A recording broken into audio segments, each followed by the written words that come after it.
This video is an example where we're going to find the binding energy per nucleon of carbon-12.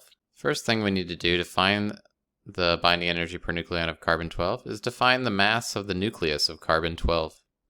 So carbon-12 is the element, or is the isotope of carbon-12, and it contains protons, neutrons, and electrons.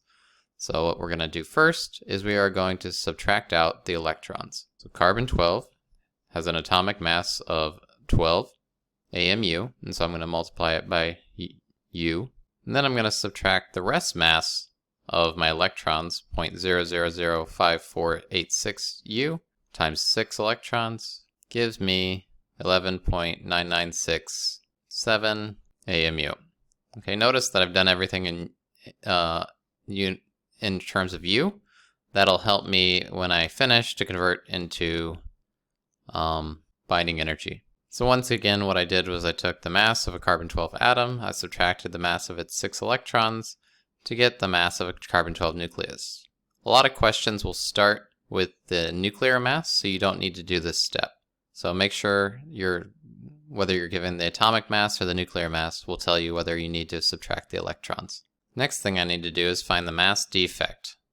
So carbon-12 has 6 protons and 6 neutrons.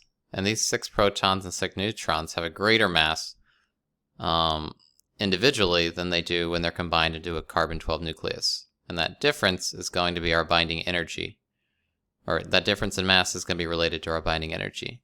So I'll take my 6 protons and multiply it by the mass of a proton in terms of AMU. That'll be the total mass of the protons. And to that I'll add the mass of my 6 neutrons, so 6 times the mass of my neutrons in AMU. So I'm still working in terms of U.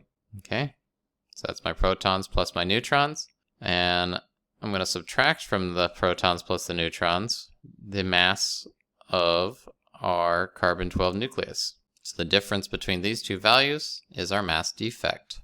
And I find that when the protons and neutrons combined, they lost a mass of 0.09894 AMU.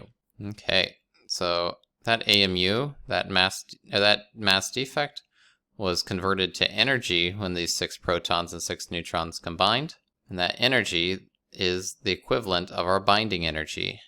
So what I'm going to do is I'm going to convert that mass loss, or that mass defect, into the total binding energy of our nucleus. And so the mass defect was 0.9849, or 0.9894, and the mass equivalent of the energy equivalent of 1 AMU is 931.5 mega electron volts. You can find this in your data book.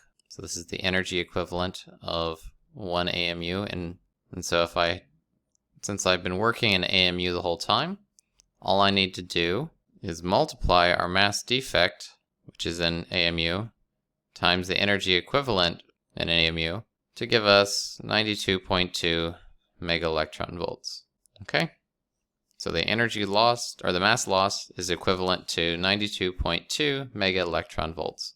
So that's our total binding energy for this nucleus. Okay, last step. Now we need to find the binding energy per nucleon. So remember, to calculate this, we take the total binding energy and we divide it by the number of nucleons. Okay, so our total binding energy was 92.2 mega electron volts. We found that from the mass defect earlier. We have 12 nucleons, 6 protons plus 6 neutrons, and that gives me 7.68 mega electron volts. Okay, so the binding energy per nucleon for a carbon-12 nucleus is 7.68 mega electron volts. All right, that's the end.